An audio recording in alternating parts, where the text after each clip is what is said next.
Welcome to a very special recording of the DAV podcast.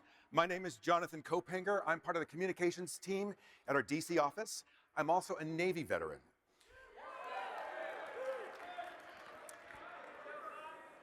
It's nice that they have a little bit of Navy representation on the stage, isn't it?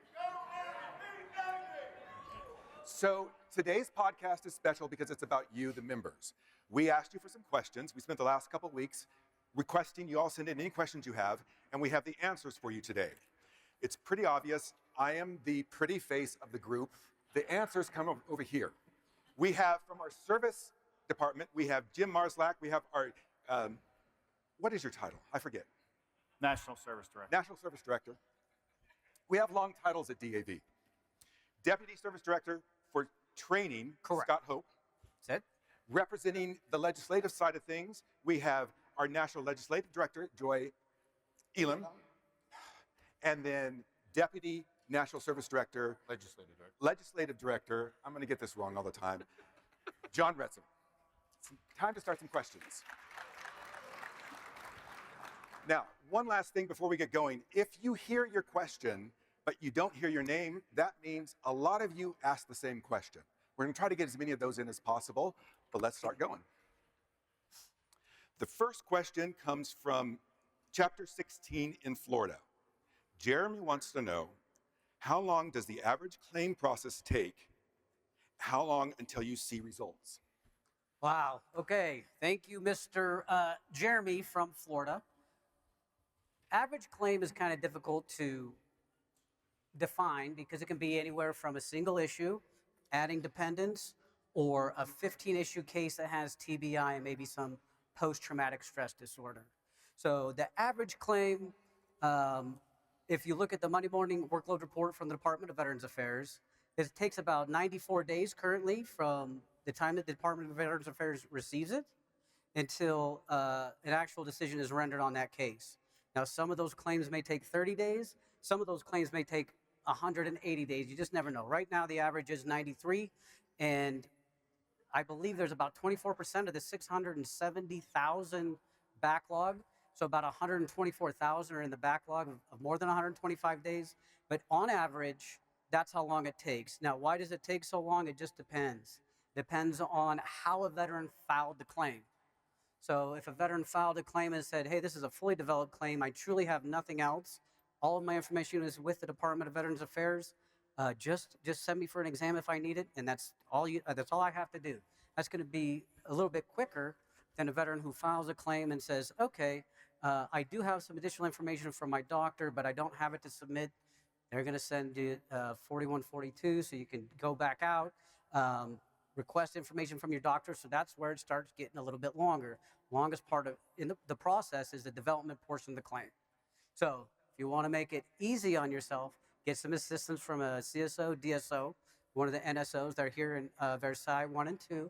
They'll be able to walk you through the best process for your claim and make sure it's done as quickly as possible. All right. Several members have raised concerns regarding the Major Richard Starr Act and the broader issue of concurrent receipt. Specifically, why is this bipartisan supported legislation has yet to pass into law? Could you provide, and we have 3 questions here, a historical overview of concurrent receipt, an explanation of current obstacles preventing the Major Richard Starr Act's passage, and an update on DAV's current advocacy efforts concerning this issue? Okay. Well, I'm not surprised that there's been that a number of members asked that question. Concurrent receipt issues have been longstanding issues for DAV. It started actually probably decades ago when we had the first concurrent receipt law that was passed, and that allowed only though 50% and above service-connected could receive both their disability compensation pay and retirement pay from the military without an offset. We said, okay, expecting that they're going to do the second and below because the same principle stands, that these are 2 separate benefits. One is what you've earned in retirement for completing your 20-year service, and the second is for the disability claim rating that you've received. The Major Richard Starr Act is a little bit different. That is, those that were medically retired, served in a combat zone, medically retired, and could not complete their service requirement of longevity. But this has been a longstanding issue. DAV receives resolutions each year. We're opposed to offsetting reduction of separation pay as well, and then the full concurrent receipt, and then the Major Richard Starr Act. So that's the history behind it. Obstacles. So probably the biggest one is cost and pay-go. Pay-go rules that are in place right now are considered like pay-as-you-go. So basically, you have to have a fund, an amount of money offset if you're going to spend on a new benefit. You have to find somewhere to take it away from. So these pay-go rules we're opposed to as well. In fact, that's a critical policy goal this year. But I think the one thing that's really important for members to know is that our members, we have bipartisan support for this. I think we have over 80 co-sponsors or plus for the Major Richard Starr Act. So bipartisan support for it. They sign on year after year. Oh yes, I'm going to support it. And then now there's a proposal as an amendment to go into the National Defense Authorization Act, which is a big DOD bill. And then usually in conference it would be taken out, or it just doesn't pass.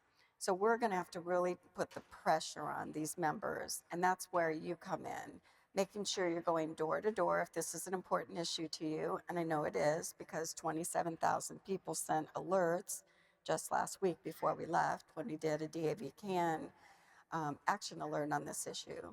So if you meet with your member and say, I see you're a co-sponsor, I expect that you're going to support this in the NDAA, and then it's not going to be removed. It's time to get this done. I think the last question was DAV effort. What is DAV doing? So we've did the DAV CAN alerts. We also have a coalition. Joe LeMay from my team was up on the Hill just before we left. The Legion, VFW, PVA, I believe most of the VSOs support the Major Richard Starr Act. We've been working together, trying to find a champion in the House and the Senate, a member who will really take this issue on and really get it out there like we did with the PACT Act, when you have somebody who's really championing a piece of legislation. So we're going to have to do that and keep posted because we'll probably be doing more alerts on that. So I'll leave it. I think got the 3 questions in. Next question comes from New York. Alfonso wants to know, why does the VA benefits process take so long and it's so lengthy when all the records and data is already in the person's file? Oh, Alfonso, you sound like a lot of folks I talk to, and I know CSOs and DSOs talk to every single day. It is a long process. It can feel that way, especially when a veteran feels that everything is in the file. All you need to do is look at it and see that I'm right, and you should grant me the benefit. And we've all had those conversations with somebody and been on the other side where we're hearing it from somebody. And this is what we'll say is the Veterans Benefits Administration record is a very large document. It contains not only your service records, your service treatment records, but also contains your Veterans Health Administration records and any community care notes, hopefully, that have been out in the community for you. So when you file a claim, even if you feel all those things are in there, they may not be. And when the Department of Veteran Affairs looks into that record, by law, they have certain things that they have to look at and make sure they're doing the right thing. It's called a duty to assist. And they have to make sure that they have checked all the blocks, that if they cannot, if they cannot grant immediately what's in there, they have to take absolutely every piece of information, every possibility that a private doctor might have been noted somewhere in your records, and they're going to reach out to you to ask you for those records. And you may say, well, geez, I already submitted those records. Again, we have this very large VA record, right? And I don't want to beat the VA up, but sometimes those doctor records get put in as a third-party correspondence. Sometimes they get put in as some other mislabeled document. So it can be difficult. It can be difficult to get all the right information in front of the person that's looking at your claim this time. So again, when we're going through this process and we're taking a look, make sure you have a CSO, DSO with you, or go to the NSO office, again, benefitsquestions.org, benefits with an S, questions with an S.org. That will send it, if you fill out that information and send it, that will send a record or a email directly to the NSO office closest to you. And then, or you can go sit down and talk with the NSO, and they can look in your record and see what you're seeing. And if you say, no, I submitted something in July of 2007, they should be able to look in it and hopefully find that with you, right? So it's very important to have that CSO, DSO assisting you with it. Even though you feel it may be in there, let's present it in the best possible way to get you to a yes, and yeah, you're correct. That's what we want to do. So the reason it does take long is that's why, is because the record is very big. Sometimes it's mislabeled, and the VA is going through their checks and balances to make sure that they're not going to get in trouble for missing something that they could have additionally requested or seen. So I hope that helps. And as always, talk to an NSO, CSO, or DSO. It's going to change your world if you talk to somebody who really understands the process. All right. This next question comes from North Carolina. Given the growing evidence of intergenerational health impacts from veterans' exposure to toxic substances such as Agent Orange or burn pits, is DAV currently advocating for or supporting any legislation that would provide compensation or benefits to the children of affected veterans who are now experiencing medical issues due to their parents' service-related toxic exposures? If not, has DAV considered exploring such legislation as part of its advocacy efforts? Well, I'll take that question. And it was actually from Kimberly in North Carolina. Kimberly, great timing on this question. As we saw DAV's ending the wait report on toxic exposures, this piece of bill that I'm going to share with you is S2061, which was just introduced this year in June. So really good timing, because I'm bringing that up for the reason is we have a resolution now. So before I talk about the new resolution, let me go back a little bit on a resolution that we did use to say that we can support this bill, which is Molly R. Loomis, a Research for Descendants of Toxic Exposed Veterans Act. And the way we took the initial adoption of supporting this was a resolution on the back, or the broader definition of our veterans who were exposed to Agent Orange herbicide, our Vietnam veterans. And that's something that DAV has fought for so long and continue to fight to make sure that the presumptive list is added accordingly. But then we bring the history in where we have Camp Lejeune, and those discussions were not only about the veterans who were stationed at Camp Lejeune, but also with their family members. So this piece of bill that's been introduced now is really hitting perfect timing with our toxic exposure report and this question. Because with several years of the research that they've been doing surrounding Camp Lejeune and the family members, this is good for us to be able to keep it on the radar, especially after we have just passed the PACT Act in 2022. It keeps that momentum going with toxic exposures, now including our veterans' dependents. So as we look at this bill, though, really focuses on research. And that's what we really talk strongly in our report, is what you'll see. If you guys didn't pick up the toxic exposure report, ending the wait report, you definitely want to go on our website to take a look at it. And Peter did a great job when we had our BPTL, Benefit Protection Team Leader Seminar. But go back and look at it, and you'll be able to understand why we need to support this. Now let's catch up to why we're here. Just like the commander and Barry said, that we are here to conduct business, to make sure we address the disparities that are happening. Well, we were very fortunate that we had a department send in this exact resolution to allow us to specifically take a position of support. So tomorrow in our committee, we're actually going to introduce this new resolution, and we hope that our recommendation is to pass it. Because what it's going to do is it will allow us to tell Congress and VA we want to continue to see support in budget and the structure for them to do the research, so we can make a determination how extensive these toxic exposures impact our loved ones, the family members, the spouses, the children, the caregivers. We want to make sure that they're taken care of. So again, keep an eye out for this one, because I'm hoping that we get this passed, and if this does, we will be able to do a campaign alert, and that's what we need you to let your constituents out there in the congressional side to know this matters to you. The next question comes from Anthony, Chapter 57 in Florida. Why does the VA provide a 100% rating for active cancer Then, when it goes into inactive status, they reduce the veteran's ratings. Excellent question, Anthony. We get this question frequently. So this is very important. The VA does compensate you at 100% when your cancer is active. However, when it's in remission, they do rate on the residuals of that particular cancer or the treatment of that particular cancer. So you will be evaluated based upon those residuals. However, your question talks about secondary complications and the difficulty going through chemo and radiation therapy, things like that. If you have secondary complications of those, you're able to file a claim for those at any time. But you have to tell them you want to file a claim for those complications. So let's say you have, depression associated with it. You actually have to file a claim, for service connection for depression as secondary to your service-connected cancer. You can't look at VA like they're a mind reader. They're going to know exactly what all your complications are. So you have to tell them. Be as descriptive as possible and make sure if you have a diagnosed condition and you believe it's related to that, then you should be filing a claim for it. And again, our national service officers can help with that. But there are a ton of different complications from cancer that you can end up with from the treatment of it when you're in remission that you want to file a claim for those things. We see a ton of prostate cancer cases, so common residuals from that we're able to file for, incontinence, things like that. So again, it's all about letting people know what your problems are and what the complications are from that treatment. As long as you're having those conversations, you're going to be able to do those things. But again, don't look at VA as, hey, well, they're just going to, they're going to assume these things are related. You actually have to formally file those.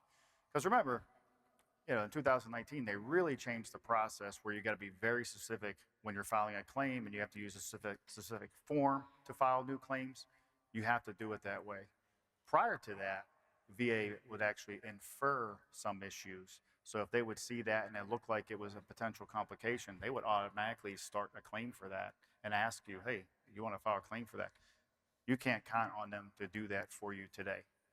That's something that Scott and I and the rest of our team are really trying to change at VA, to change that culture, because it shouldn't be difficult to file claims, right? There should be one form to file new claims. The supplemental claim process, as most of you probably realize, if you were denied for an issue, you have to file a supplemental claim in the future. And it's a complicated process. There's a lot of veterans that have filed new claims on a 526 or a claim that was previously denied on a 526, and VA says, well, you did it wrong. Now, we're not going to accept this. Here are a list of forms that you can choose from, and once you submit the correct form, we'll start your claim. And that's just a disservice to veterans. So we have been fighting it ever since they changed the law. It is a pet peeve of Scott and ours. We take this very, very serious, this particular issue, because there have been hundreds of thousands of veterans who have filed claims and been told they did it wrong, and they've lost their effective dates. And that's not VA taking care of veterans. So it's something we're paying very close attention to. But great question, Anthony. And if that's about you and you're here, I strongly encourage you to visit our NSO office to get that taken care of while you're here. If it's a friend of yours, get them connected with an NSO so we can help them out. But take advantage of NSOs being here in the claims office. They got access to VA. They can file your claim while you're here. They can tell you the status of your claim while you're here. To me, it's one of the best services we provide for our members that are here that need some help with their VA benefits. They're right down the hall, and they'll take care of you. So thank you. Next question, you can applaud. It's Jim. Next question comes from Oscar from Maryland. And there's a little bit of background. He's an Air Force veteran who is stationed at Anderson Air Force Base and suffers from at least 3 conditions that are presumptive from exposed to Agent Orange.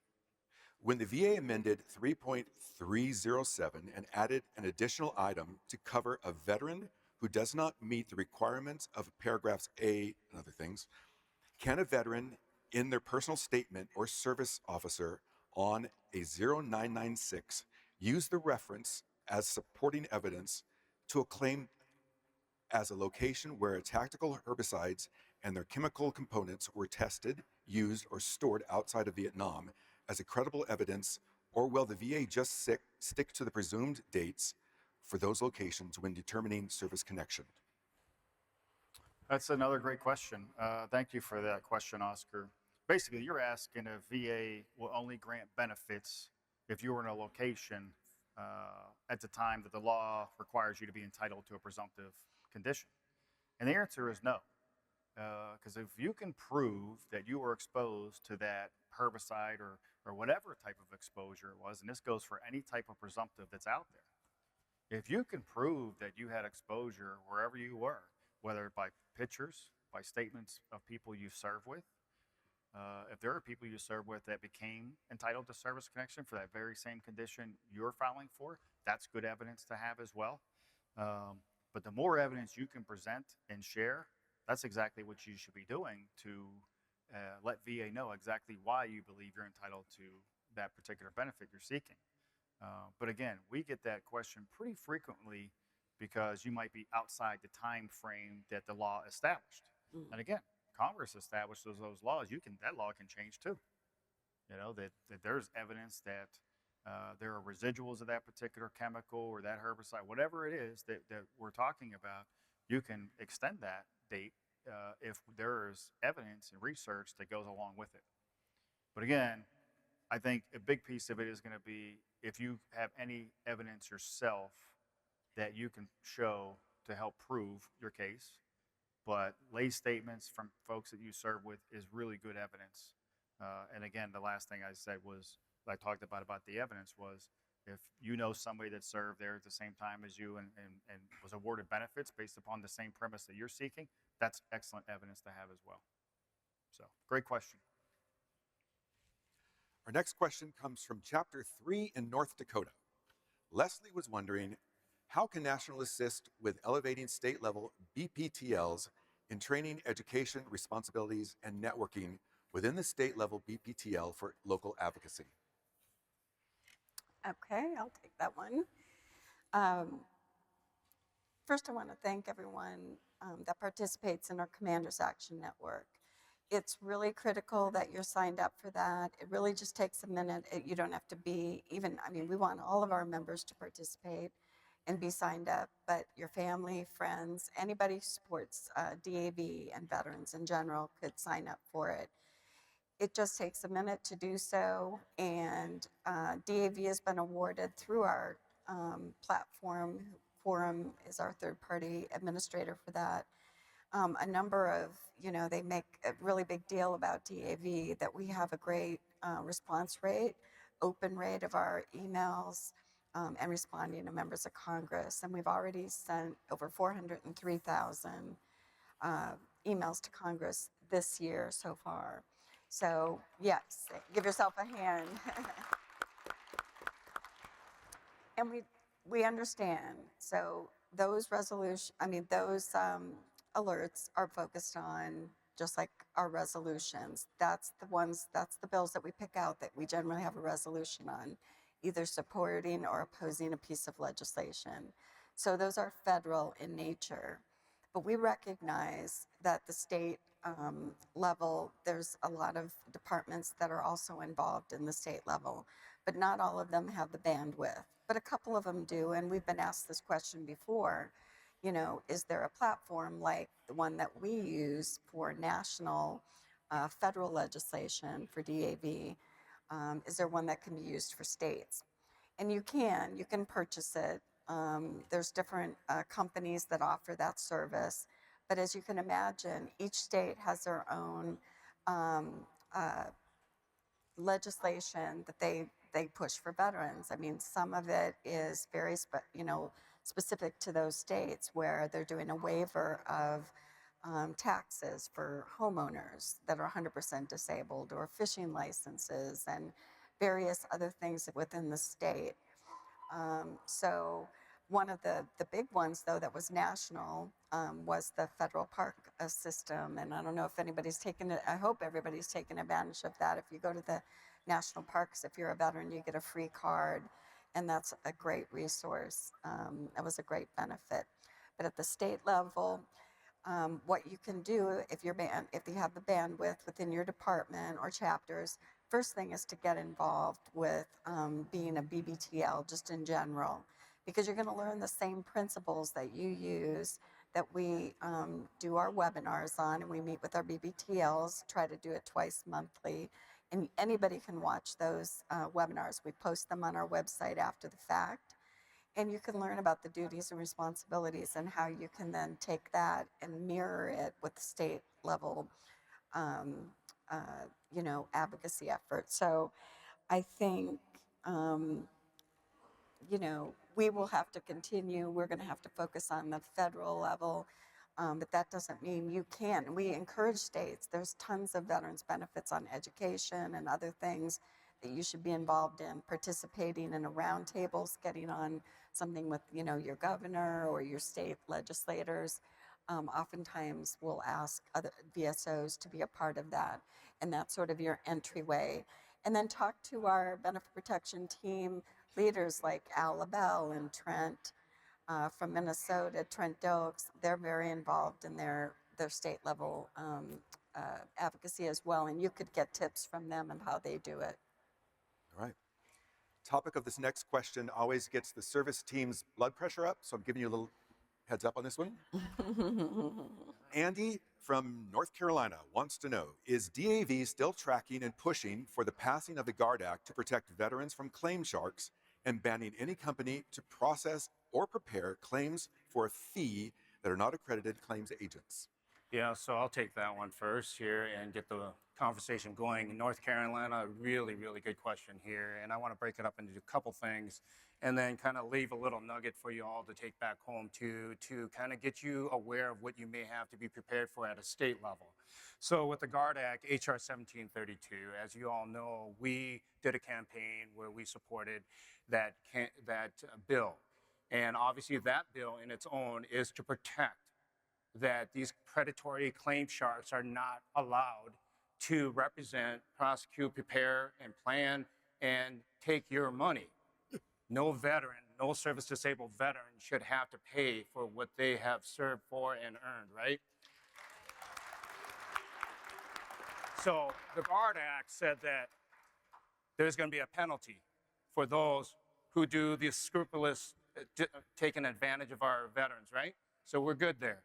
So, and we wanted to make sure, and Jim did a great job when he, testified on this. And Scott, you guys saw the public service announcement that we did, right? That's the passion that you should have, and that's what Jonathan was talking about. This is serious business. Of all the questions that I saw, this is the one that I wanted to make sure we hit home with you all, is that the GUARD Act protects us. But there's another bill I do want to talk to you all about. But before I do that, one thing I do want you to go home is to make sure you download this predatory claim shark flyer that we have for you all. And what it does for you is keeps it simple. It tells you the situation we're in, and it tells you what you can do. And really what it's telling you, what you can do is use your voice, let your congressionals know what's going on. This you can use, just like Joy was talking about, how do you take the BPTL lessons that we have at a national level, and how do you use that at your local? This is the same thing. We have right now 2 states who have similar bills to the one I'm about to talk about, and that's called the Choice Act. And don't let that fool you when they say Choice for Veterans Act. It sounds great saying, oh, we're going to give you choice. But your choice is that the predatory claims agents will take $12,500 or up to 5 months. Does that make sense? Not at all. Because just like Scott talked about, when you file a claim, why does it take so long? You get a service connection for tinnitus. Go to your audiologist, simple claim. It's done in a month or 2, right? You're going to pay up to $12,500. Does that make sense? For something you're only going to get 10% for, or they go up to 5 months. So now they take about, what, $1,000 from you. But now you go and file another claim, the exact same tinnitus, hearing loss, and let's say you have a back condition, 3 claims, done on the same form. Same form, same process. VA develops your claim. VA requests your records. Just like the secretary said, we're going to make it simpler. You give me a DD-214, I verified your service. I got your medical records. We're going to figure out what's wrong with you that happened in service and associated to your, what Scott was talking about. You'll have that CMP examination. So what we see here is this, the Choice Act. What it's doing is that bill is giving the authority to these predatory agents, companies, to take advantage of our vulnerable veterans and veterans who have worked hard for what they have earned. So I want you to remember this again. I'm going to show it to you again. You should all have a copy of this. So when it comes to a state level issue, you can speak from this. Second thing is this. You're welcome to reach out to any of us. I can tell you the service team, we owe them a huge debt of gratitude for the hard work they've done on this flyer for you all and the PSAs. So don't be shy to come and speak to us, because we have to ensure you understand, yes, GUARD Act, we support it because it protects us. The Choice for Veterans Act does not protect us. It does not protect our fellow veterans or their family members.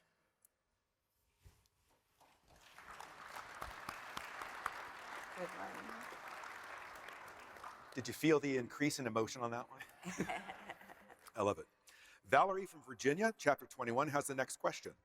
Is there a faster way that can be created to upgrade other than honorable discharges? Well, I thought they were all other than honorable. All the friends I served with got that. They're not bad people. They usually like to have a good time. So I'm going to kind of answer that in a two-part way. As a veteran advocate, if you're a CSO or a DSO, if a veteran comes in and says, I want to do my discharge upgrade with my military branch, the reason they're doing that is most likely because someone told them, hey, you have to get that upgraded before you can get benefits from the Department of Veterans Affairs. That is not true, okay? So as an advocate, anytime a veteran comes and says, hey, I want to get a discharge upgrade because I want to file a claim, we should be filing that claim immediately, okay? Because what the Department of Veterans Affairs does is it has a process called a character of discharge determination, completely separate and distinct from your military service. So a veteran who got an other than honorable discharge out of the service can still go and apply to the VA, and they can still be found eligible for benefits. They may have had more than one period of service. The VA may say, well, listen, that's not persistent willful misconduct. We never want to wait for a military branch to make a decision whether a veteran's discharge should be upgraded. So back to the actual branch of service discharge upgrade. It takes between 6 months and 2 years, depending on what branch you're in. Army tends to be a little bit faster. Marine Corps, they want the commandant to call you and see how you're doing. So it takes a little bit while for the Marine Corps. So when you do that, it's good to have somebody in your corner. And our friends from the Veterans Consortium, they're a pro bono advocacy group. They train attorneys to do pro bono veteran stuff.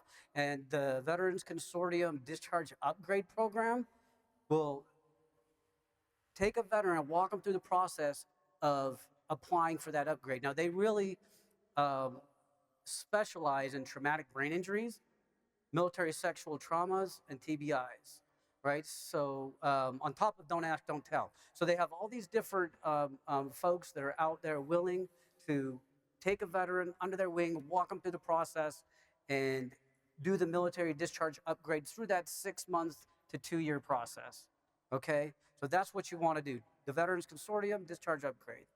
Those are the very, very good folks who do that very, very well. In the meantime, file the claim for benefits, have the Department of Veterans Affairs do that character of discharge determination, and let's get those benefits started as soon as possible. Because kind of going back to one of the first questions, how long does it take? It takes from the time you file the claim to the time the claim is decided. So as soon as we file it, it's going to be faster. So let's get it in of record. Let's start that clock all the way down. Whether it's 125 days, if it starts early, is better than if we wait too long, especially if we're waiting for a discharge upgrade from a military service branch. It just doesn't make any sense. Jeffrey from Massachusetts, Chapter 37, has the next question. I am a CSO. Since the passage of the PACT Act, I have filed several claims for hypertension. Every claim has been approved for 0%. I know that if that is the only disability the veteran gets, some benefits. but every claim I've filled, the veteran already has other disabilities. I understand that if the veteran is on meds, their pressure is regulated. My concern is that veterans will stop taking their meds, so they will have higher pressure for their C&P exam. Don't do that. Do you think the VA will change this? Great question, Jeff. How many people in here have seen this and have heard about this since the law changed, right? A lot. This is probably the number one question our national service officers get ever since that law was changed. That, hey, we filed a claim and every one of them's coming back, it comes back as 0%. I didn't get any benefits for it. I want to appeal that. Well, what Jonathan said, first and foremost, you have to take your medication. Please don't stop taking your medication just to try to get a higher evaluation. It just isn't worth it. I'll tell you that the VA uses the VA schedule of rating disabilities to evaluate disabilities. Okay, that's the law that they have to apply when evaluating any particular injury or illness. So in order to change that law, it takes Congress to change that law, right? Or VA can propose a new rule, right? And we can comment on that rule, and then they'll publish a final rule and say, well, this is what the criteria is going to be. There has been no talk of changing the evaluation for hypertension at this point. That doesn't mean that they won't. I mean, tomorrow they can come out and say, hey, we're going to propose to change that particular rule. Now, again, if somebody's on medication, it is taking care of that particular injury or illness, it's probably going to be at 0% or a low rating, depending on each particular disability. However, VA is still acknowledging that it's related to your service. So your health care is taken care of for that particular illness. So if we're talking about hypertension, your medication and your treatment for that from the VA is completely free. So that's a significant benefit in itself, all right? If you develop a secondary complication from having hypertension, that's something else you could file for. Again, it goes back to making sure you're talking to somebody about the particular issues you're having to determine is there any additional eligibility.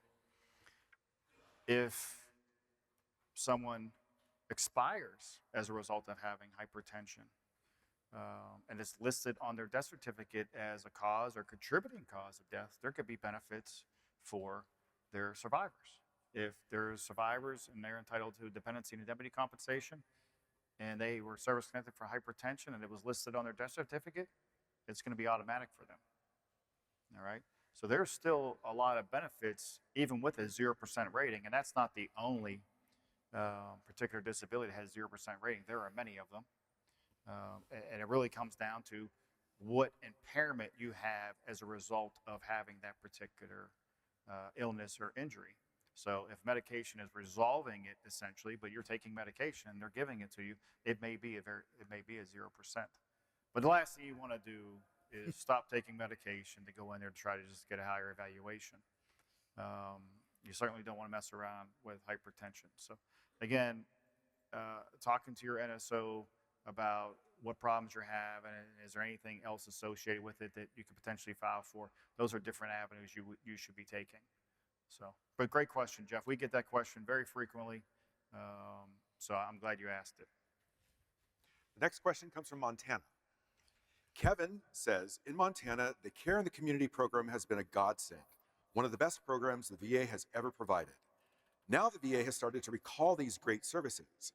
I would like to know why the VA is recalling these great programs and making us return to long waiting lines and limited services.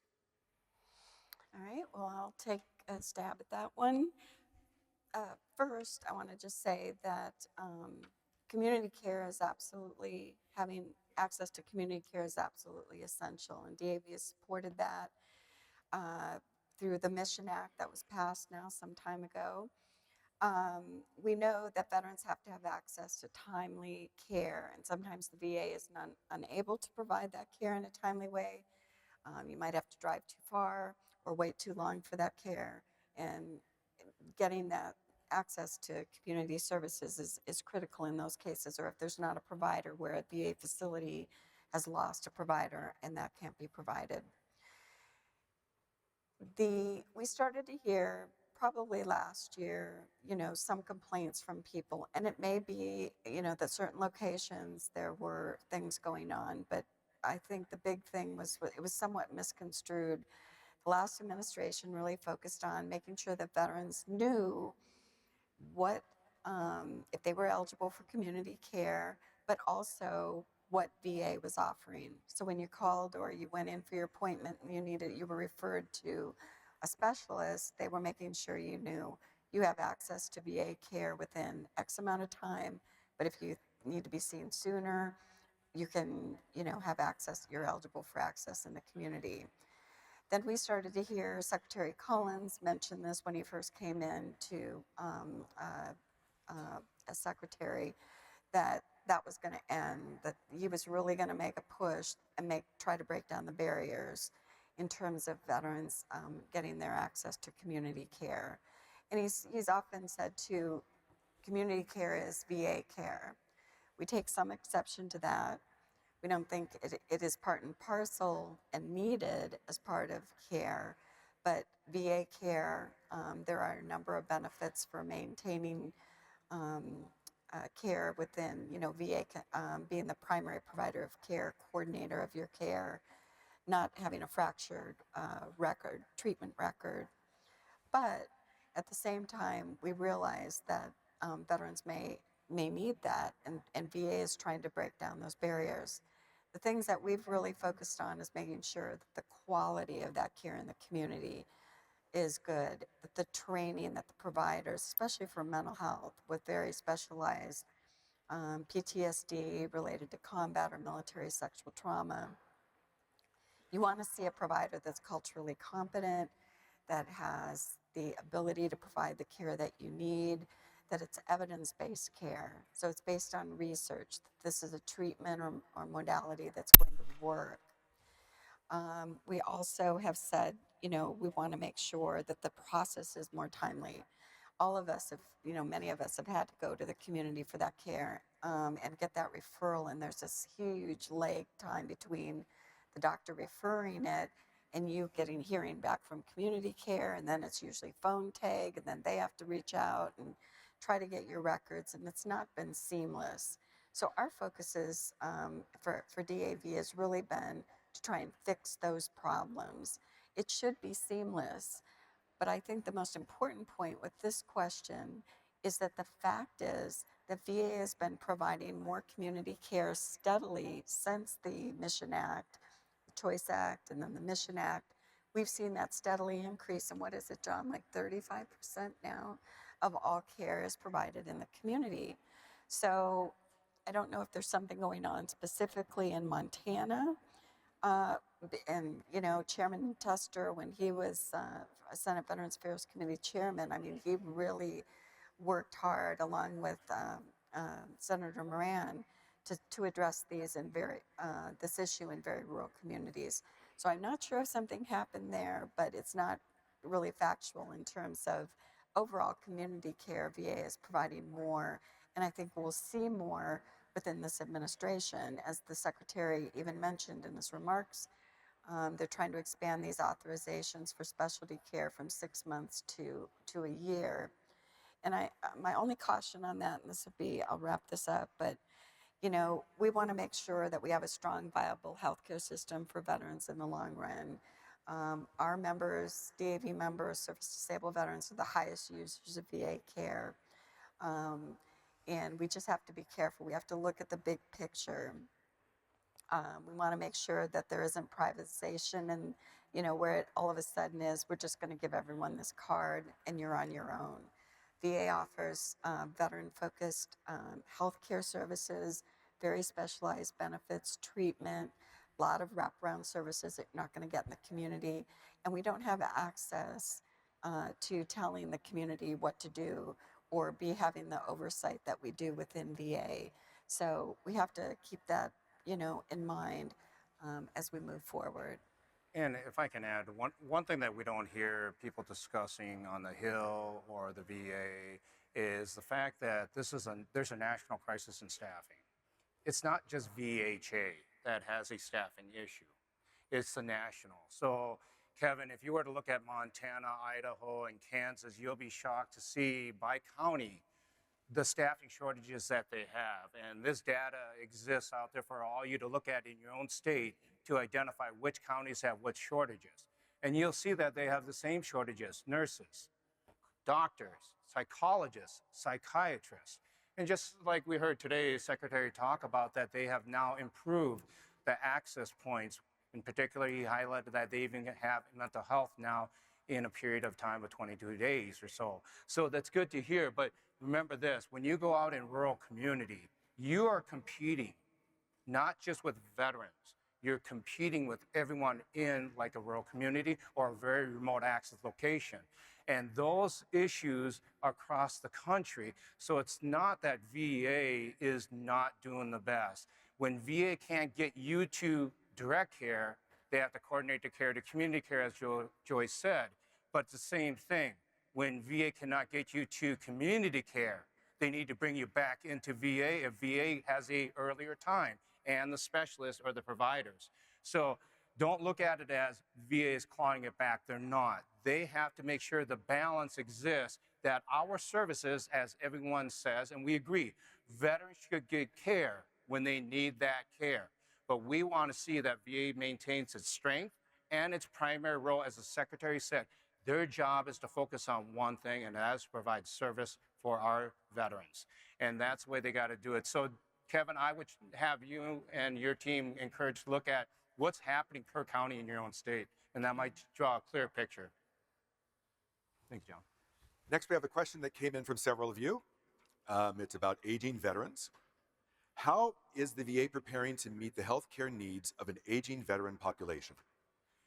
Another great question, really good timing. It was really good to hear our guest speaker talk about Nevada getting another 120 beds for our veterans. That's really great news for Nevada. I wish we could hear that across the country. Unfortunately, good question it is. I wish I could tell you it's all sunshine and it's going to be great, but VA is not ready for us right now. That's the reality. And when we had the discussion with our BPTL seminar, this was one of our critical policy goals that we talk about is long-term care. And that affects all of us, I told the members that were in that session. It does. Eventually, it's going to affect you 10 years down the line, 20 years down the line, some maybe next year, that you may have to look at that. The thing that VA has to do is this. We know that VA has a network that's set up to take care of home-based community type of living services where someone is independent, wants to have that ability to fend for themselves, to live in their own home, to all the way to the far end where we have institutional specialized care that someone's taking care of you 24/7. And we have that network in community, we have that in community living centers, we have that in state veterans homes, which great shout out for state veterans homes. You know, like I shared with the group, is that they're rated, 70% of them are rated 4 to 5 stars. That's great. Where community network homes, they're at 35% are really getting 4 to 5 stars. That's really awful. But the reality is we don't have enough beds out there. We don't have enough clinics to address it. So one of the things that we have to continue to fight is our critical policy goal and keep these resolutions coming, because we're going to renew a bunch tomorrow. And that's to ensure that we demand not only skill level cares to be maintained, that funding and staffing issues are supported for our state veterans homes and our community living centers, but we need to push Congress and VA to develop a more robust intermediate program system for veterans who don't need 24/7 skill level care. They may just need someone to come in and take care of making sure they take their medications on time, they're taking the right ones, or helping them with housekeeping, things of that nature. That's something we want to make sure. The other thing is too, is that they're not quite there yet, is supporting our caregivers. Ron's got his work cut out right now, working diligently with our private sector through our DAV Caregiver Support Program. And that's great that DAV, again, helping VA fill in a gap. But our caregivers need that support from Congress to ensure we have respite care. And then also that intermediate care so that they can have someone come in, take care of homemaking needs, and provide that support when they need really a break. So this is going to be something that in the Hospital and Service Committee, you're going to hear about this. So I encourage you all to come on in and listen to this. These are things that matter to each and every one of you. Even our caregivers here, I encourage our family members to come and sit on this to find out what is really important to ensure that the future of the VA healthcare stays strong and is committed to meeting the needs of every veteran for everything that we need. Thank you, John. Next question comes from Dennis in Massachusetts, Chapter 46. It's a two-parter. If 100% P&T unemployable and static, why do you have to submit to another comp and PIN? And what does it mean to have your disability appeal remanded? All right, I'll take that. Thank you, Jonathan. Good question, Dennis.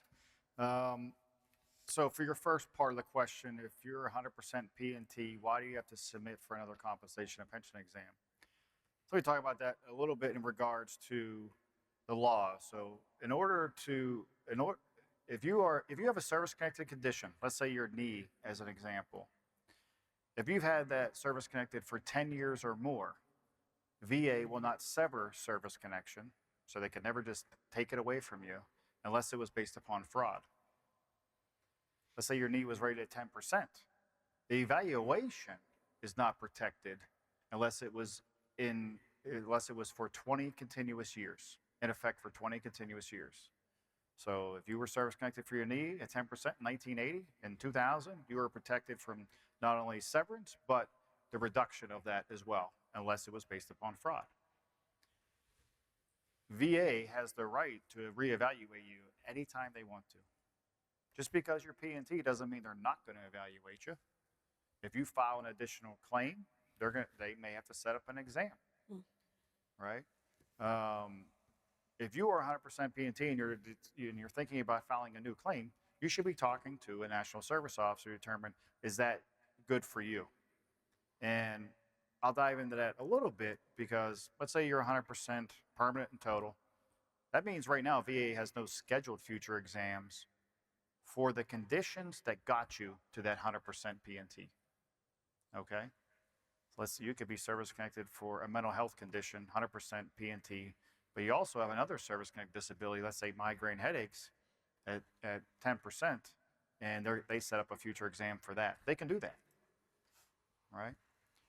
However, again, what you want to pay attention to is if you want to file a new claim for, let's say, your knee, and you're already 100% P&T, I'm likely going to tell you, well, that's not really going to change anything for you.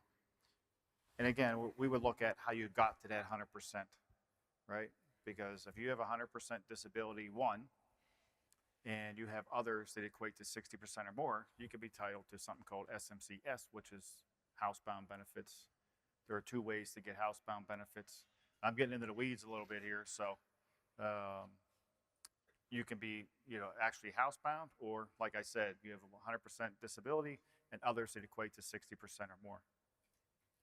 We're going to look at that and say, well, could there be potential there, or are they filing for a knee condition just because, well, I want to file for an increase, or I want to file service connection for my knee, and it's really not going to change anything monetarily for the veteran. All your treatment, again, if you're 50% or more, all your treatment is free at the VA Medical Center, and your medications for service-connected and non-service-connected conditions, okay? Unless you reside overseas, and it's only service-connected conditions if you live in a foreign country. So you really got to pay attention. Now, if you called me and said, hey, I have hypertension, and I'm a Vietnam era veteran, I'm already 100% P&T, I'm going to tell you, well, you should file that claim. And the reason why is because that could lead to some significant other disabilities, congestive heart failure, things like that. And again, I talked about it in our previous question. If you perish from hypertension or was a complication of your death, your survivor could be entitled to death benefits based upon that. So again, it's about what particular disability you want to file for is really what you want to pay attention there to. And again, you want to talk to somebody who knows the process. They can give you the best possible advice for your particular situation. Don't say, well, my buddy did this, and my buddy told me this, and I learned this at the bar. Don't talk to somebody. Talk to a professional that can help you determine what's the best scenario for you. But again, it's about weighing those complications because, again, VA can reevaluate you even though you're permanent total. Okay. Your second part of your question, what does it mean to have your disability appeal remanded?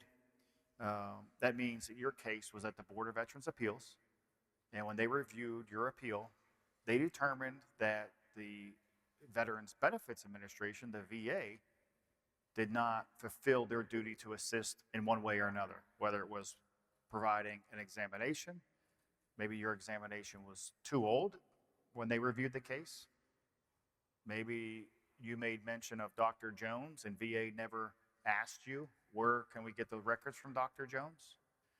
There are a multitude of different issues that that the Board of Veterans Appeals can decide, well, I think there needs to be additional work done here, or I don't think VA did this properly, therefore we're gonna send it back. We're gonna require you to do specific things, and it's outlined in the remand, so very specific instructions. It tells the VA exactly what they have to do. Get a new examination, solicit the veteran for records from Dr. Jones, whatever it may be, and then they're gonna make a new decision, VA.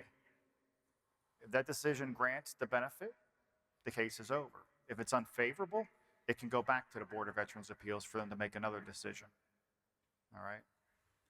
But that's what a remanded case is. And again, we can help with those things and give you the best advice possible. Remands take a long time. Again, because they're very specific on exactly what needs to happen. And it adds time to your case. And we dislike seeing them, but at the same time, it wasn't a denial, right? So we still have an opportunity here when that case is remanded to win that case. So we want to help that particular remand as much as we can. If it's getting the evidence from Dr. Jones ourselves, which I always suggest. If you're being treated by a private doctor, it's best you get those records and submit them and tell them you have nothing else from Dr. Jones. That's everything that Dr. Jones has. Because you could fill out a form for VA to go out and get those records. It's called a VA Form 214142. It's an authorization to release medical records.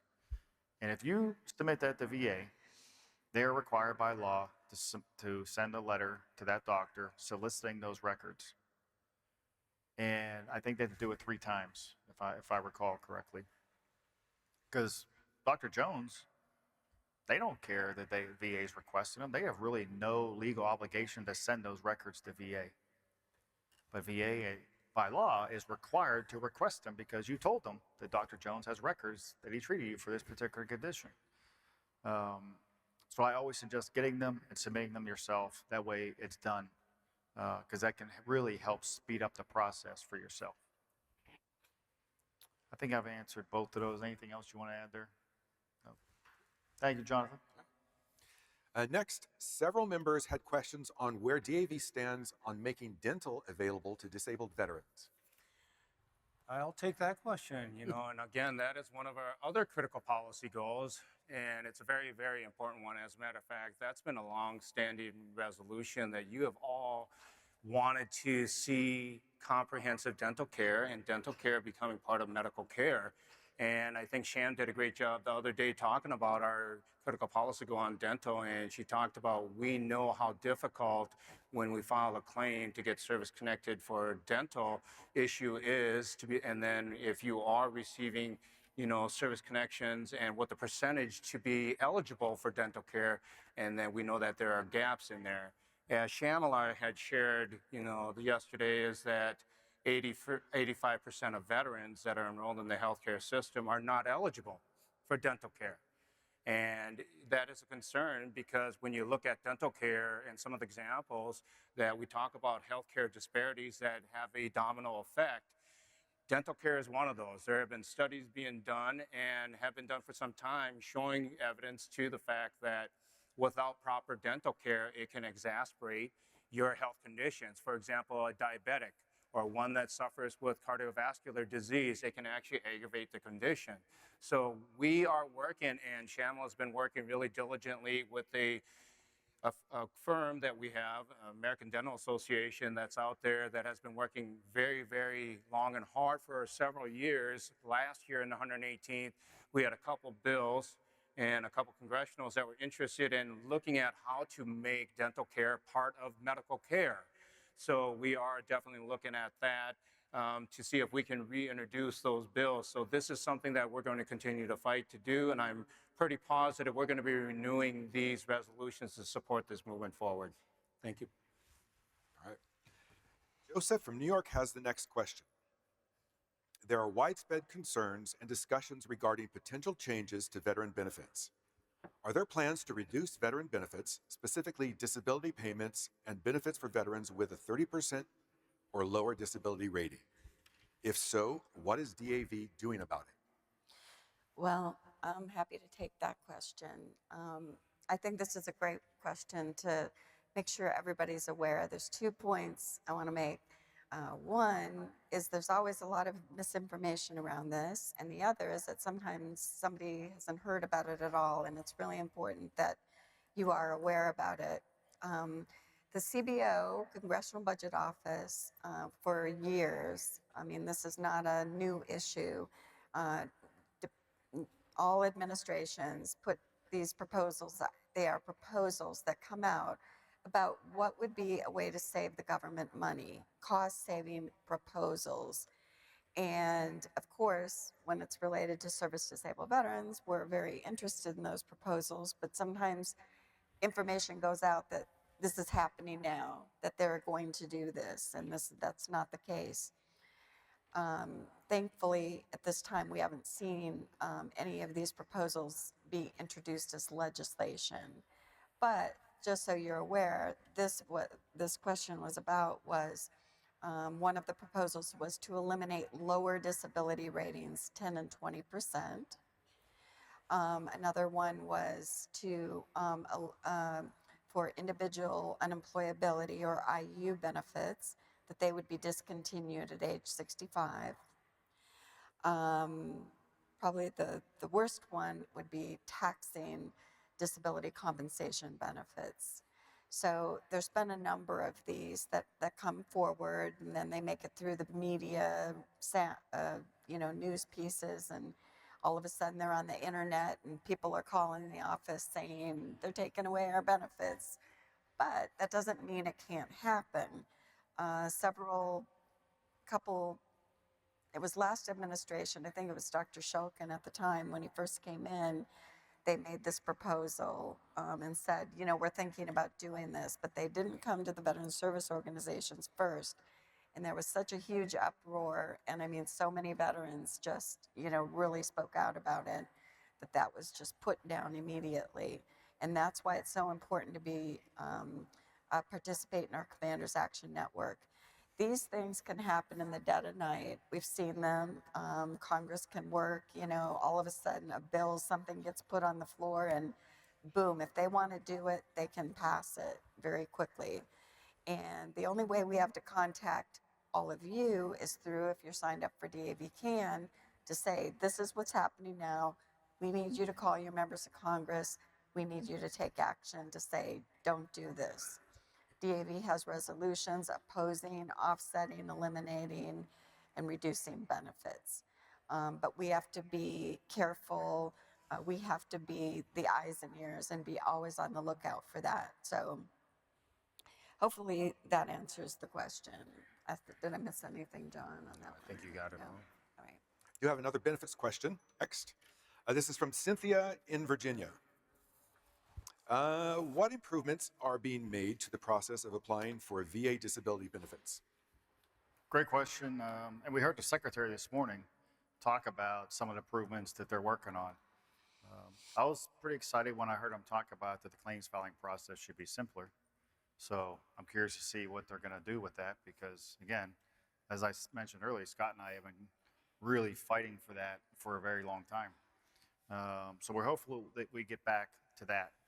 But I'll tell you, one of the things that I think everyone in here should be aware of is the use of va.gov. And if you're not enrolled in va.gov, I strongly encourage you to get enrolled in it, because you can get a ton of information from there about your own benefits. You could file a new claim in there if you want to. I don't necessarily suggest that. Again, I suggest you work with one of our NSOs to be able to help you through that process. But va.gov, you can go on there and print out any letters. So if you need to determine, hey, what are your current benefits, what are the current rates, you could print that yourself right out of va.gov. You could get service verification out of there. So it's a really nice process, in my opinion, a nice way to go and do that. I just used it recently where I scheduled an appointment with my primary care doctor at VA. It was super simple to do. It pulls up a calendar, shows their availability. I clicked on it and I had an appointment. And it's been on there for a long time, but it never worked until recently. So if you've tried it before and it never worked, it's working now. But I think that was awesome. It's way better than me calling the VA Medical Center and trying to determine, well, they just tell me they're next available. That one might not be convenient for me, right? I want to look at, well, what's my schedule like and what's available and try to do something. So please take advantage of that for sure. And the secretary talked to us prior to him speaking about the app and how they're making significant improvements to the app as well. So keep your eye on that stuff. Something we would like to see, though, again, goes back to the claims filing process, making that as simple as possible for you. It really, really bothers me that people have been negatively impacted by a process. Again, it shouldn't be like that. It should be very simple for you to do and very easy for us to be able to do it for you as well. So we're hopeful that we'll be working with Secretary Collins and his team in the near future to help change some of that. We're also going to be introducing a resolution here on the claims filing process that Shane Learman, and a lot of you probably know Shane, and Shane helped us write that, and hopefully we'll get that done while we're here, get that passed, so we could try to get some legislation introduced to require VA to simplify the process. But we'll work on both fronts to try to do that for everybody. But a great question, just because, again, we always have to be looking on how to improve the process. We went from a significant paper process to an entirely electronic process. So we have to continue in that vein, but we have to make it easy and accessible to everybody out there. And you getting your information, the most common asked question ever that we get are, what's the status of my claim or an appeal, right? And that's very difficult to find on your own. And they do have somewhat of a claim status online for you to go look at, but it doesn't give you enough information to really make you feel comfortable about where they are in the process of your particular claim.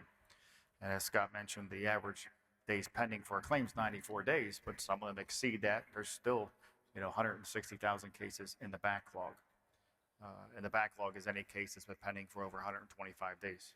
So if your case has been pending over 125 days, that's considered in the backlog. So really taking a good look at the ability for you to be able to get your own status. Everybody has a cell phone today. When I first started with DAV, I was working in Cleveland, Ohio. The phone calls we got were typically early in the morning, at lunch, and right at the end of the day. Well, that was when people were on breaks at their job. They went somewhere to call you. Now everybody's got a cell phone. I mean, I'd be surprised if there's anybody in here that doesn't have one with them right now, right? Everyone's got one, and when they want their information, they want it now. And they're all, I'm sure, I think one of my colleagues out here, Peter, he still has a flip phone, but everybody else probably got a smartphone. You should be able to get on there and tell the status of your case anytime you want to, right? Like 24 hours a day, you should be able to, and it should be informative. Informative to you so you know what's going on and you're comfortable. And if you need to take action, maybe you take that action right there. I have nothing else. You click a button, click submit, and you're done. We want to be able to do that, adding and removing dependents. That should be an easy process, right? To remove a dependent takes VA a ton of time, and then you end up owing them money sometimes. So again, these are things that they have to improve upon, and something we're always talking to them about to make it better for us. So great question, though. Next question comes from Oklahoma. Ann is wondering, what's the purpose of having CSOs and DSOs having to utilize the CMS? Oh, good question. That Oklahoma? Oh, yeah, I heard some rumblings already. Yeah. I don't know. So looking at the entire claims process the way it is today, it's all electronic. So what we've found, some places, maybe not Oklahoma, but some places, and not to beat anybody up, but some people utilize a claims process that's still in paper. You know, they have their briefcase and they're walking around with their briefcase, they're filling stuff out and they're putting in their briefcase, and then 2 months later, they're going to mail it or send it in. And the way effective dates work and claims work, we just cannot do that anymore. So the biggest reason that we put our CSOs and DSOs, and there's about 1,600 of them, I think 1,670 or so, in the case management system, utilizing it, being trained in it, is to keep those records safe. They're not, you know, if somebody gets rear-ended, they're not blowing around the highway, and they're not being transferred via email, right? Emails are encoded, not encrypted. So in order to better protect our veterans that are coming to us for help, we don't want to put their information out for anybody to steal, have access to, look at. Has a lot of, address, social security number, everything you can think of is in there. So we're protecting them. Biggest reason is we're protecting them. Other reason is it's more efficient, right? If you have access to the case management system, you upload a document, John can go in there and take a look at that document right then, right there. And we can get it to the Department of Veteran Affairs, all electronically. There's no emailing back and forth. There's no driving your car. There's no paying for postage. And it's just the right thing to do for the people that we're assisting. So we know that change comes with grinding, and change comes with, it's difficult. It can be difficult to change. But the Department of Veterans Affairs has changed the way they receive the claims. DAV has to change with them. There's a book, it's called Scrum. And one of the lines in it says, change or die. Right? Well, DAV has been around for 103 years. We're not going anywhere. We're going to continue to change. We're going to do it right. We're going to do the right thing. We're going to take care of veterans. And the best way to do that is to stay on top of it. And the case management system is the best thing that we have right now. And it takes all of us to do the right thing for the veterans, even if it does take a little more time and learning a new system. If you can learn how to send an email, you can learn how to do the case management system. And it's going to be better for you and better for the veterans. In the beginning of the year, in January of this year, we had a few hundred people using CMS, CSOs, and DSOs. As of the other day, we have 1,670 CSOs and DSOs using CMS. So, yeah. And it's a big thanks to all of you in the room, right? Like really taking advantage of it and embracing it. It is change. And we get it. It's a significant change for you.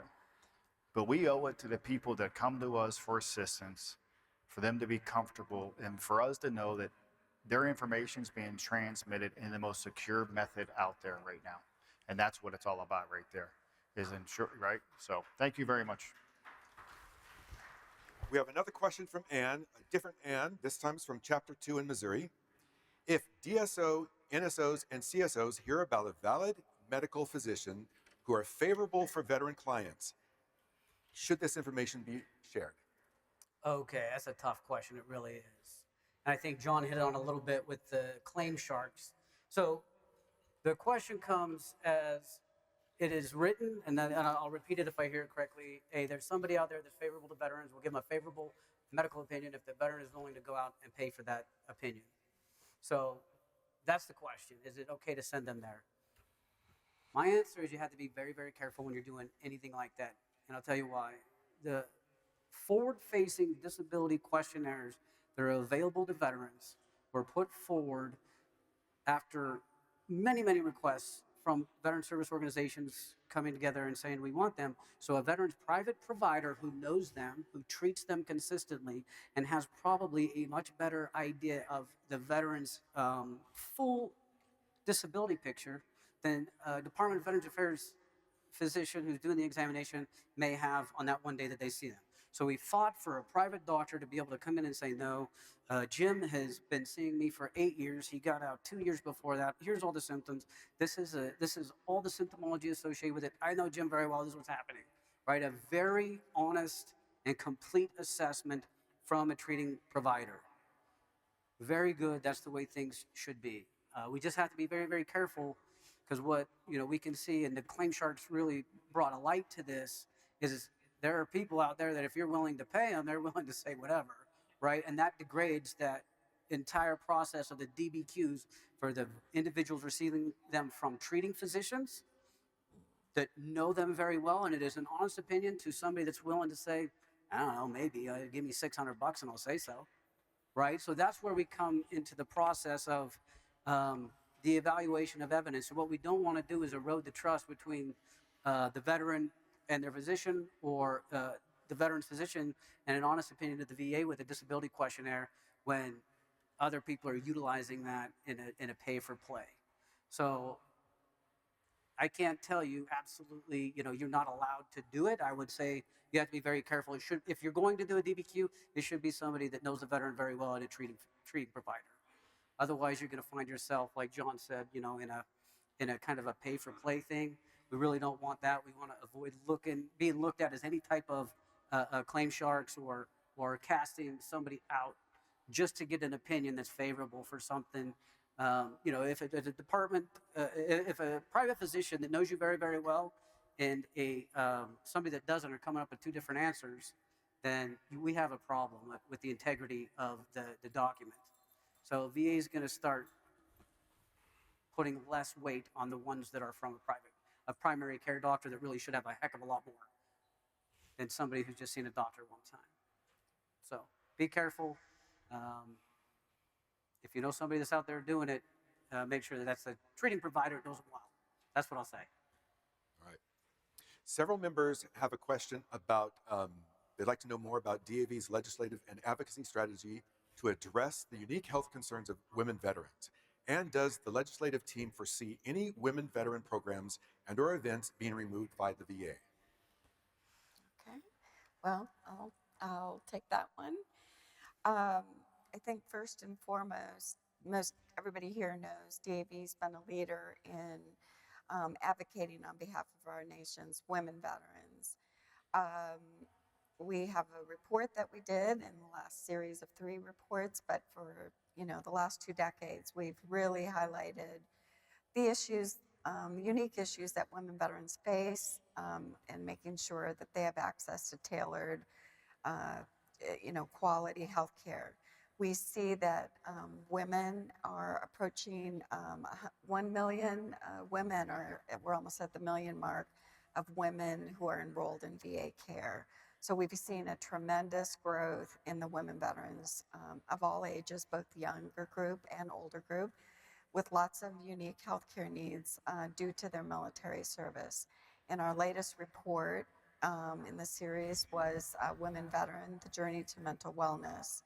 And we really were focusing on some unique aspects of care, and we will continue to do that.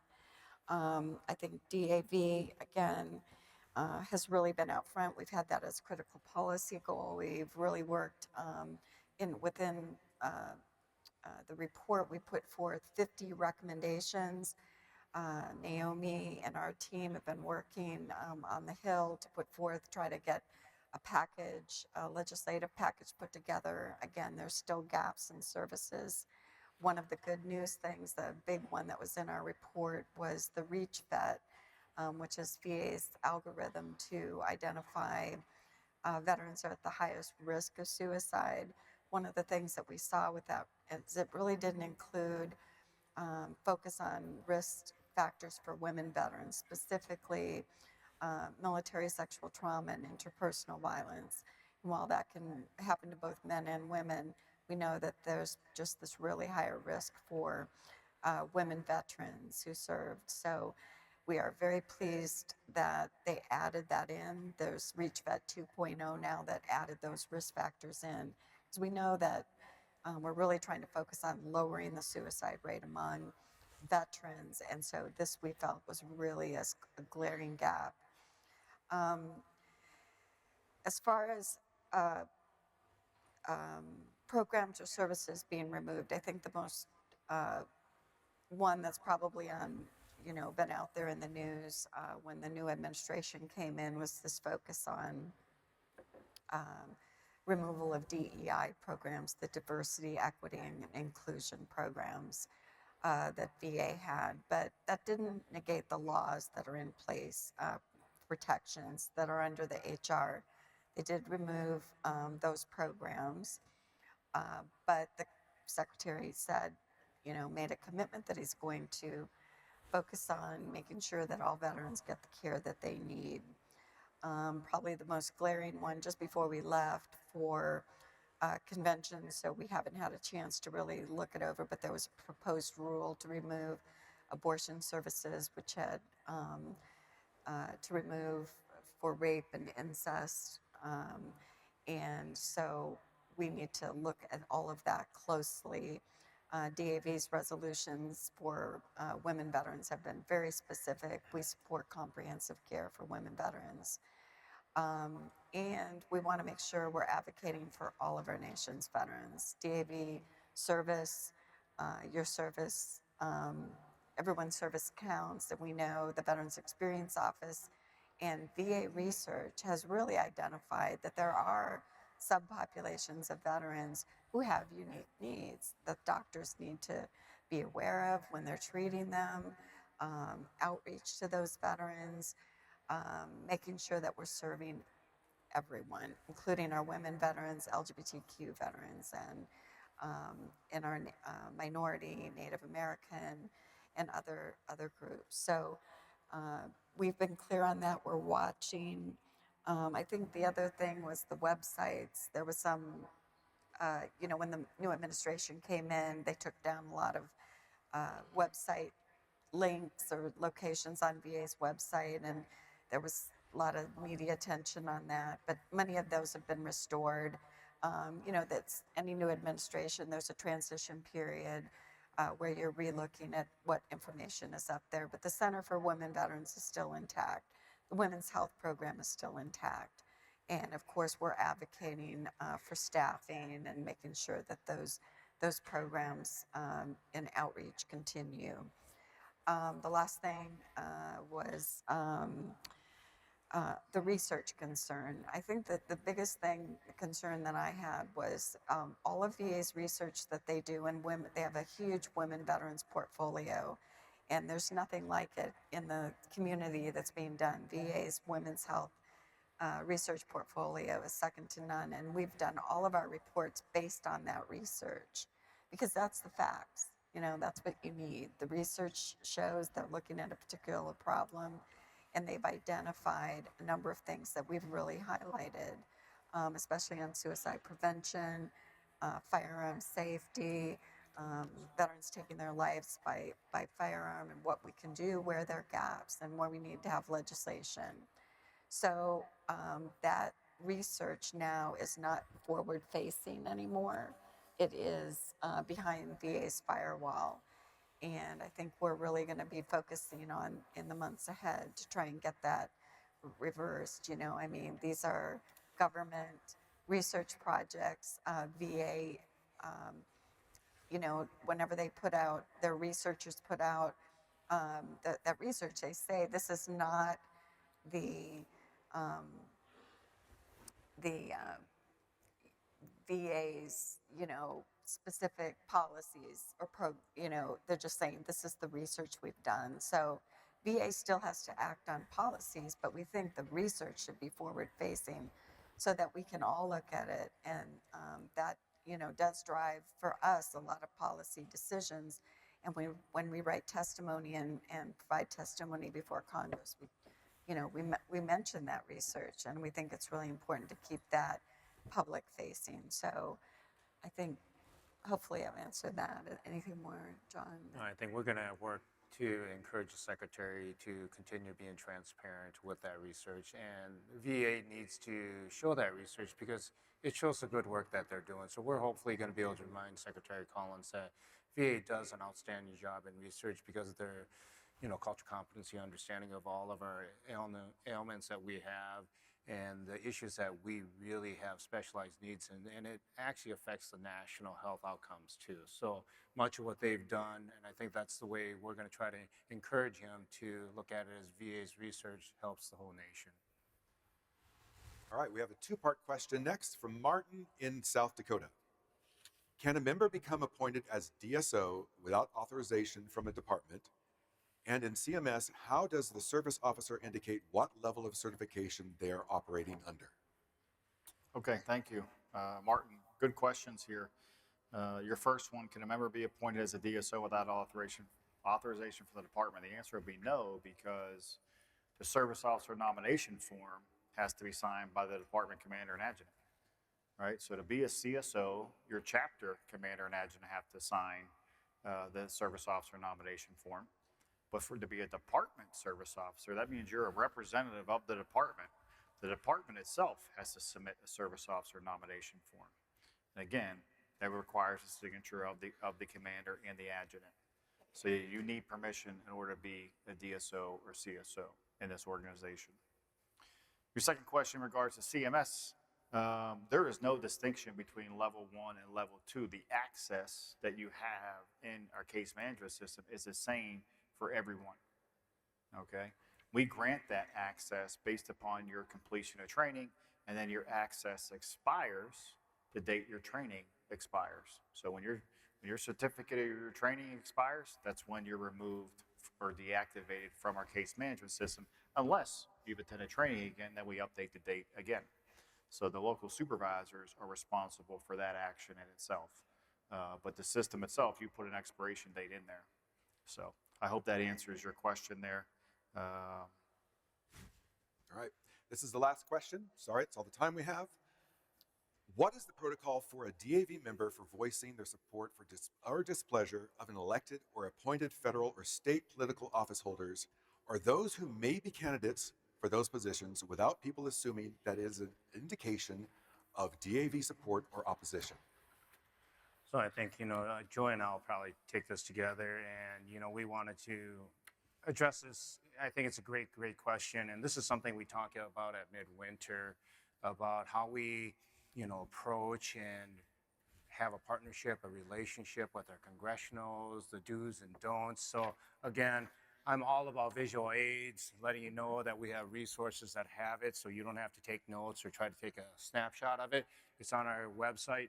So when you look at it, one thing that's really, really important is looking at DAV's national policies. So when we look at the Constitution and bylaws and our policies that extend beyond that, we have to remember that DAV as a corporation shall be a non-political and non-sectarian and may not promote the candidacy of an individual seeking public office. And the reality is this. When you speak on behalf of DAV, you need to be cognizant of the do's and don'ts. Like, for example, we don't want, you to support a candidate or attend a political event in support of a candidate in the name of DAV.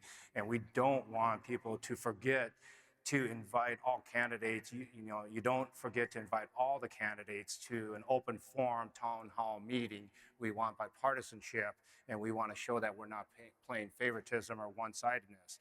And we don't want to forget and review the national resolutions. Again, we're here to renew our resolutions, new and those that we need, to make sure that we stay in governance of what our mission is, and that is to ensure our service-disabled veterans, their families, caregivers, independents, and survivors are all taken care of. And I think one that we really get tripped up on, or we always get a complaint from, is just you might forget. You have a DAV cap on, you have a DAV shirt on, and you may be talking to your member of Congress from a personal standpoint, because you are allowed to do that. You have, as a citizen and as their representative, we encourage you. But as soon as you have that DAV cap on, or it looks to you are representing DAV, and if you are participating in a round table or something in the public where they're filming it, and then you're there, you have to make it very clear. Either you're speaking on behalf of DAV, and that's based on our resolutions and issues, but we cannot support or oppose a candidate for office. And we always have to be mindful we're non-political. But that doesn't mean you can't get involved and ask those tough questions of that member on issues that we have resolutions on, to find out their position. What do they think about this piece of legislation? It's fine to do that. And as John mentioned, if you're going to hold a rally or some sort of roundtable or town hall meeting, make sure you invite both parties to participate. If one doesn't show up, you make it clear you invited both, and that's that. You can't help that if somebody can't make it, but try to make it where you're really going to get both sides, to be fair. So I Yeah. think that's the important thing. And when in doubt, don't hesitate to reach out to the legislative team. We'll guide you through and help you through that. So if you go to DAV Legislative Programs resource page, you'll be able to see the do's and don'ts and be able to share that with everyone. Yep. Thank you, Scott, Jim, Joy, and John for those answers. But thank all of you for those great questions. Yes. If you haven't had a chance to check out any of the DAV podcasts, you should check us out. We've got a little bit of something for everybody. Just Google DAV podcast. The first link that comes up, take you to our page. And with that, we'll catch you on the next podcast. Bye for now.